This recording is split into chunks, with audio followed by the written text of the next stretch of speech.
妈妈做飘七帽，我做飘七伞，到底谁的好看呢？七山你们肯定都玩腻了，今天就来点不一样的，古风伞配上飘七，绝对必火的。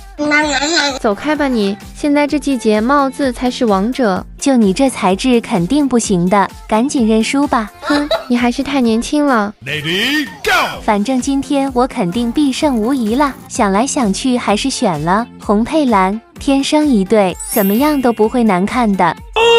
第一次做，好怕等下翻车就打脸了。低调多余的水分。咦，就你那个配色，怎么能跟我比？生活就必须来点绿才健康，红红火火，人见人爱，有点像仙人湖，啥也不管，直接泡进去，边边旋转一下，等待晾干就完成。